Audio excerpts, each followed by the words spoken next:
Okay, welcome everyone to our first dashboards working group. We've got 4 of us on the call today. This is a kickoff meeting today to essentially go through some housekeeping questions and start to draft some of our intent and action items. So there is an agenda which will be linked. We also kicked off the working group Slack channel this week. The MR is yet to close. I've had a few more people make suggestions for their names that I'm going through after coming back off of taking some time off. So there could be a few more additional people added to the working group just in the next day or two. So this is my first time participating or leading. I guess I've sat in on a few, but I wanted to ask, has anyone else been on working groups before on the call? Jeremy's nodding. I have not. Okay. So we've got, this is a new experience. So I'm going to be referencing the handbook a lot for this in terms of how we run it. But Jeremy, if you have advice on best practices for this, how we could get from 0 to done in 12 weeks, that would be my goal. I don't want this to go longer than a 3-month commitment. I'm all ears for how we could run this and make it even better based on other experience. Yeah, that's fair. I think I'll have to get a better understanding of what we're exactly trying to accomplish first. I was in the working group for the merge request widgets, and that one lasted about a year. And there was we had a few definitions of done and what it would take for the working group to be closed. And once we satisfied those, we would do that. And we had a kind of I'll try to pull up the agenda of that and share that with you for those meetings. And in that way, you'd be able to see how we tracked, I think globally, some things at the top of the document, and then how we addressed each week. So I'll share that with you. Okay. We also, I think we publicly streamed the recordings too. So not only recorded it, but it was like a live stream deal. But I'm fine with that too. I don't know if that's required or not. So yeah, if we set up the mechanics of it so people could join in and watch it live, that would be cool too. Thank you. Hey, real quick. So can I get edit access to the document? Oh, yeah. I think I shared to everyone in GitLab as editor earlier. You might need to refresh because I did have it locked down. Yep. Okay, cool. Okay, so the first agenda item is around alternating time zones as a suggestion, which I think is really good so we can be inclusive and allow more people to contribute. What would be a good suggested alternating time? In product, we do it 8 a.m. MST, and then it goes to 2 p.m. That's like the spread to try to hit both time zones. We could follow a similar timing for that and maybe do alternate weeks.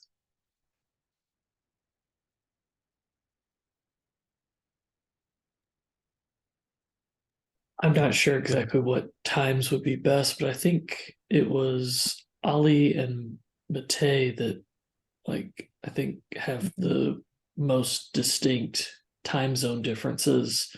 So it maybe just consists of looking on their calendars in Google Calendar to see what time could work. Yeah, I don't even know if 2 p.m. is. Yeah, 2 p.m. may not hit Ali. Yeah, Ali works late-ish for his time zones, but usually that means 8 a.m. probably towards the end.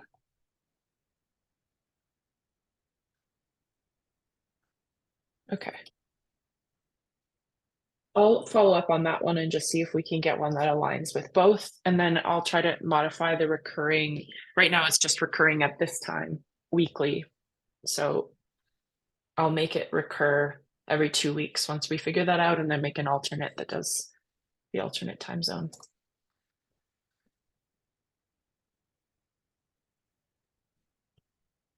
Okay. So the next item, this one's a little bit generic and that we've already kind of started it in the MR. But this is around our exit criteria to end the working group. And Jeremy, you brought up a good point. How do we know we're done? What are we actually doing? In the MR itself, and I'll link it here, I proposed that our exit criteria is one or more MRs to pajamas defining these terms. And the list of terms is TBD. There's a suggestion.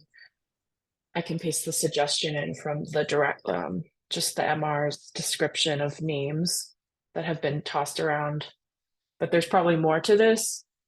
And some of these we may not want to do as well. There, it could say, I think a lot of these we do have use for, but for some of them, such as landing page and homepage, we may decide we only need one of those terms in our documentation, or dashboard might suffice for everything, and we could drop different terms. I was going to ask you, with the title of the working group being dashboards, this is where it got a bit fuzzy for me when I was reading through it, is that very quickly it's beyond dashboards. Because I think we use them in different ways around GitLab, and then some people conflate those terms with dashboards, some of them, like a landing page or a home page. It is, I think, bigger than, because it can span into some other terms that maybe users have or that we say at GitLab. But I would like it to be focused around having a good suite of names for dashboard. And we can fight it out on some of those terms that maybe have some crossover. But if you have a better way to say it. No, that's fine. And part of that, even the term dashboards is a bit loaded, because in some recent pajamas research, dashboard was not viewed as a page. It was viewed as a content type, specifically more often than not tied to data visualization than what we're talking about here. So even setting some, initially when and I don't want to get us too off track, but initially when I was doing the testing, I was thinking, okay, the question was like, where would you put like a dashboard layout? I was thinking of more of a template, a page. And very quickly, I learned that that's not what people thought of. They thought of content. They thought of data visualization. So a page was like the last thing they thought of. And so we can get more into the weeds with that. I don't want to derail this now, but just something that, as I was going through that, trying to figure out exactly what we were talking about, that was something that came to mind for me. And you said content type, which I think is an interesting, do we have that defined in pajamas, that term? Because to me, it's hard for me to visualize what, like, I know you said it's a content type, but like, what are alternate content types besides dashboard? If it is a dashboard type, yeah, you would have, you could have editorial content, you can have threads, wikis. There's all different sorts, where dashboard was just seen more related to data viz, as it's feeding you just data points and overview content, like summary meta content that provides you a peek into something. So it was more granular than a page level experience, which is how I had been thinking about it before. It was very much focused on the type of content that we're presenting. So you might have a dashboard within a page. You might have a dashboard view.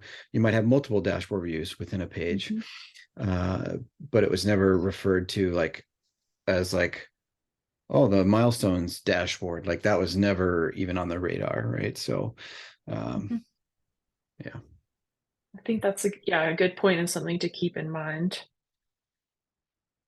The genesis of this working group too, and the name dashboard, I'll link it here. This is the user personal dashboard opportunity canvas was completed 6 months ago. It's an opportunity for us to formalize our use of that term and get some features out that our customers really want. In particular, in this one, it was around an engineering perspective dashboard that would give you a high level view into what you're doing or what your team is working on. And so from the product side, we want to align ourselves in the market with do you have dashboards? Jira has dashboards, like that kind of a conversation, aligning our feature set to words that our customers understand as well when they're making purchases. So that's something else to consider if it's a content type or if it's a feature, and how we think about this thing. And content type allows it to go across many features, right? Versus us saying we have a dashboard feature and it's one thing you could buy. If it's a content type, dashboards could exist within GitLab in different features in different places. So I think getting that nomenclature down in our own perspective on it helps us write the marketing copy and like align as product teams. Yeah. And from a pajama standpoint,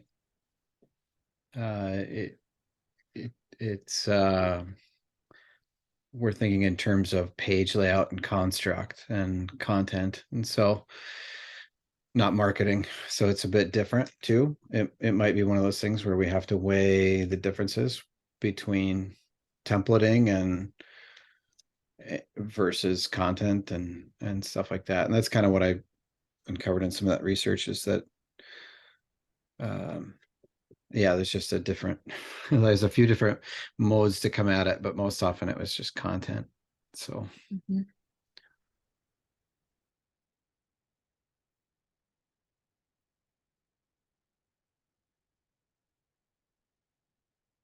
Justin or Will, when you all look at that list there, are there any glaring missing UI components?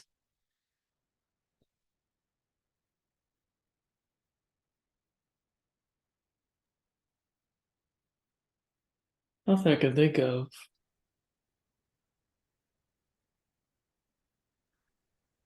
Yeah, same thing.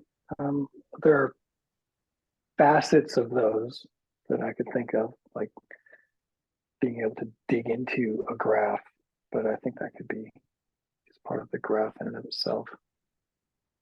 Plus, And yeah, something observability like with the dealing filtering. filtering, or even if you see a spike, you're going to want to troubleshoot it by digging into it to get to the heart of that data point in and of itself, so you can figure out why it happened. What are they calling that? I can't think of what it is, but basically troubleshooting, trying to solve a problem. Like we look at Sisense as product managers, we all have one PI that we drive to, whether it's like increased users, there's a drop or a spike. We're looking at that to see what happened. That kind of a thing, like the analysis. Yeah, like the observability is currently trying to figure out what that workflow looks like on the branch of Grafana, that they're dealing with, for instance. I cannot think of the language that everyone that does observability uses right now. Sisense doesn't have a good method for that either. It's very much you have to go click refresh and then I have to look at it or zoom. It's hard. I think that's a really hard thing to solve. Like I don't know if we'll be able to solve it here. Not as like having a whole company around dashboarding like the other companies are, but that is a tough problem to solve. Deltas and like what things that changed. Okay, got to do with tracing. And I think that it's going to be observability's job to do this. That's part of their feature set that they're looking into. But I think a lot of the work observability is doing is going to feed into this at some point. I know it's built on top of, isn't it built on Grafana as its base? Does it has traced? Do they have that in Grafana? The tracing concept? I think they have something, but it's very much oriented around logs, and apparently logs are garbage when it comes to actually finding anything. They don't tell you anything. It's just, here's the data, you figure it out. Whereas we want to help people interpret those logs so Mhm. they can actually solve the problem instead of just saying, you figure it out.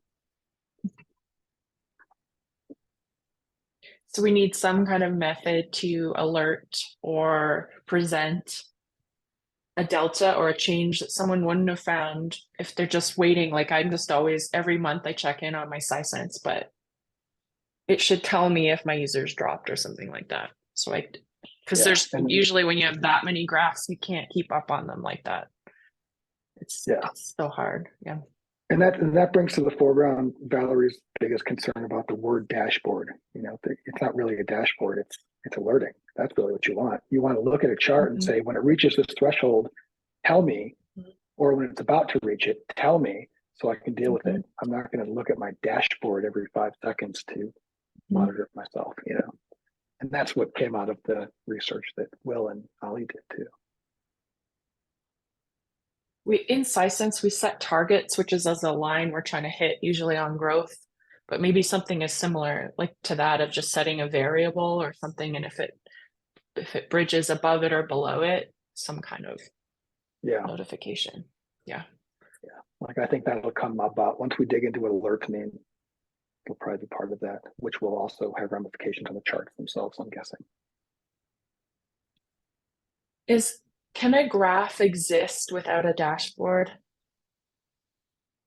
I'm not going to start asking like esoteric questions, but like, this is like, okay. I believe you could have like tables. Absolutely. Yeah. From a So it could perspective, be a dashboard can exist standalone without a graph. content type. Yeah. Yes. Yeah, exactly. So both could be content types, but they could also be nested content types because a graph could in a dashboard. A dashboard is a series of related graphs. That's Yes. a high level definition. How I might, or charts or data visualizations or something. Yeah. Yeah. Could a just be graph static text? Could a graph exist without a panel or something like that kind of a concept?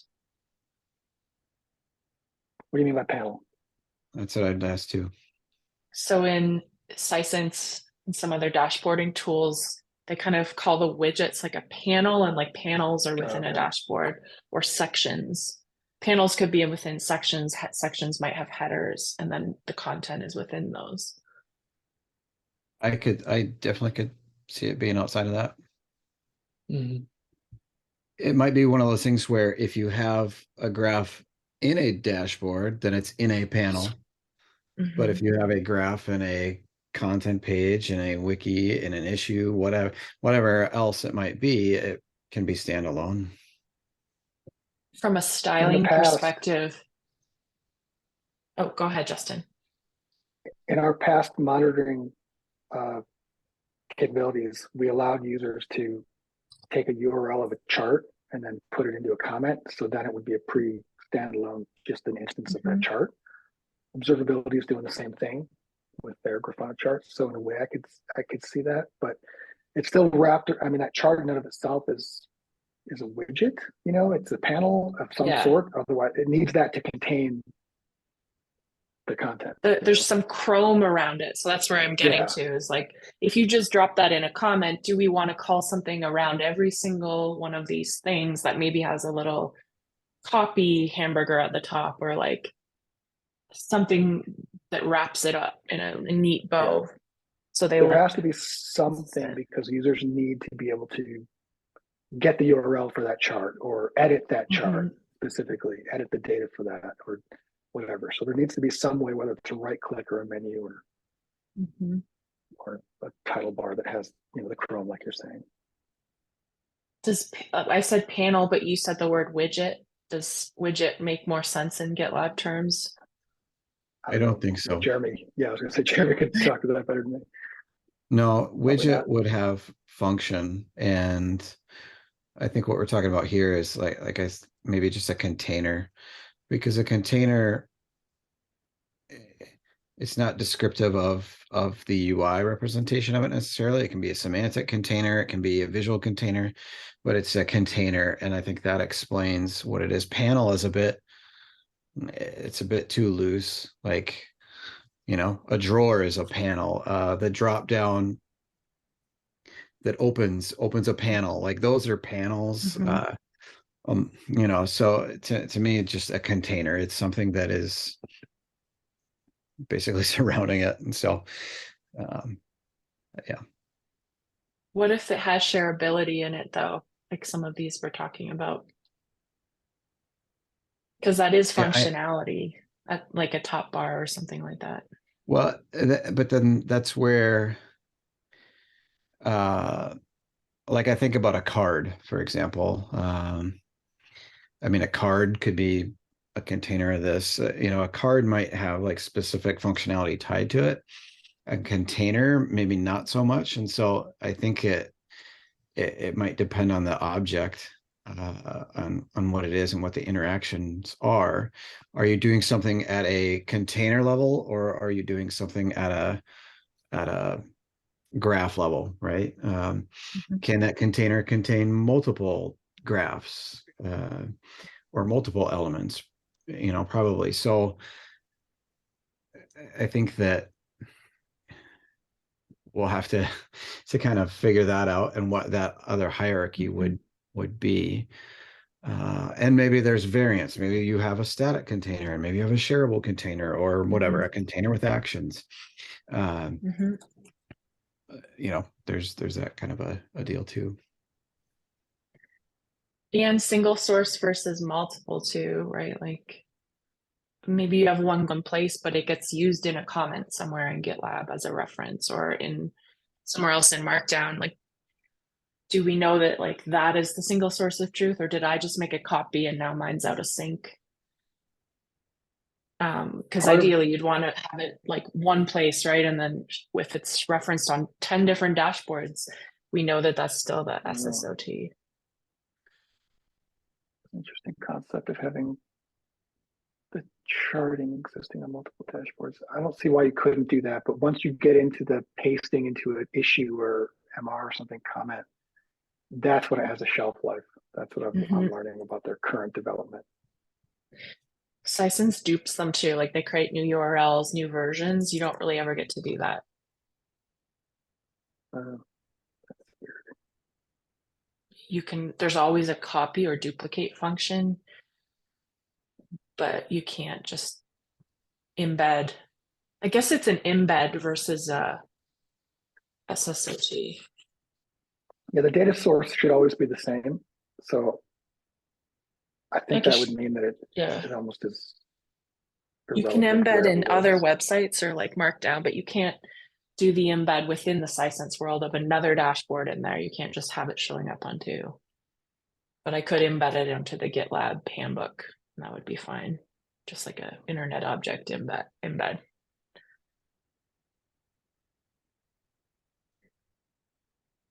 These are really good questions.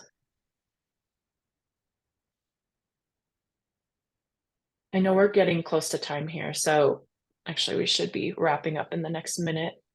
There's a few more questions down below that maybe we can do async. And this one, can we list every current dashboard at GitLab? That's a question I have, and how would be best to go about that, or is that valuable?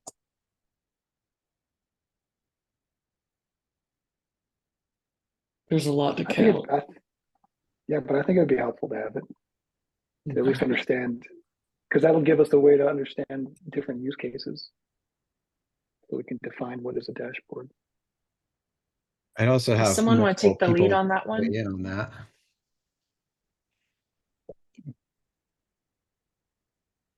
What'd you say, Jeremy? I missed it. Yeah. I was just going to say, I think multiple people should probably have some perspective on that, because you might have one person that goes and tries to just find every chart that they can, but another person is looking at pages. And so this might even be something you just post to a UX channel and kind of source, or UX research, like, hey, can you share a link of what you think is a dashboard in GitLab? And then we can collect and then start to work through what patterns might exist for what we think it is today. But and even from a marketing perspective, like what do they think is a dashboard and the product that they would be selling as a feature. Might be very different than what we're thinking of as documenting in pajamas. Mhm. Yeah, that's a good idea. Does someone want to take the lead on that one? On just getting that list together? I could go to Yeah. the sales team if someone else wants to take the UX side. Yeah, I could take Jeremy's suggestion and pop a question in the UX journal. I could try to signal boost it if that helps. Maybe even in the what's happening at GitLab. So I can do that. I'll be out next week, so I don't want to get too deep in anything that I would leave hanging for everybody. So I think if can- we get I'll that talk by to them next later. week, yeah, and just see kind of what we get from Slack, that will be a good starter at least. And we could keep collecting them over our time. I think even just based on whoever volunteered in this group, we'd probably get a pretty good subset, right, of people who are really interested and may already be working on them.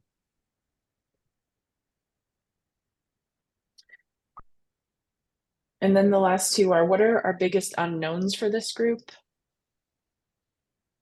And we can take the last one, async, which is how do we address required reading as a group? There's a cool post from Tim Zalman on dashboards into the channel. I think as a team, we should all stay up with that. Do we want to catalog that in some place or just rely on the Slack channel for reading to be put in?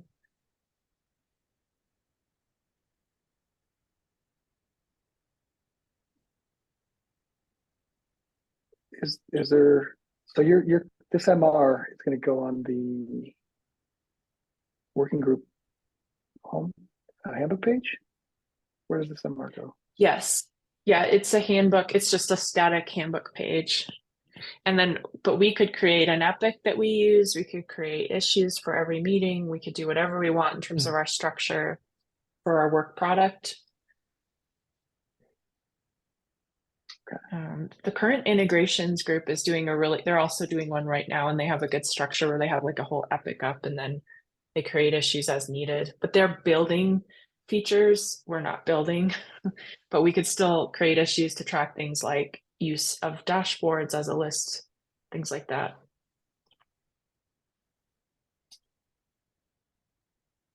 I think that would be helpful to have a place to go. Like any outputs that I get from this existing dashboards, I want a place to put that, once. Yeah. Let's make an issue for that, and I'll make an overarching epic for the whole thing where we can just start dumping all our issues in. Okay. And I love it when people organize things with me, so everyone can feel free to add any kind of structure to that or any issues to it as you see fit too.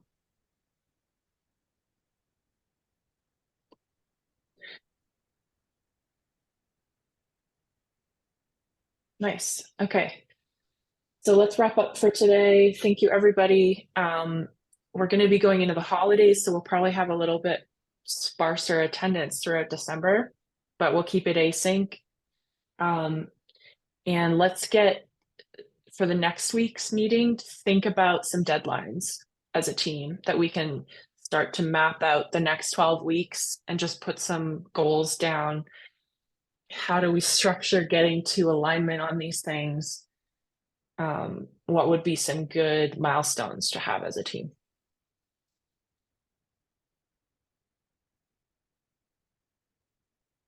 Cool. All right. Thanks, everyone. Sounds good. Yep. Thanks, y'all.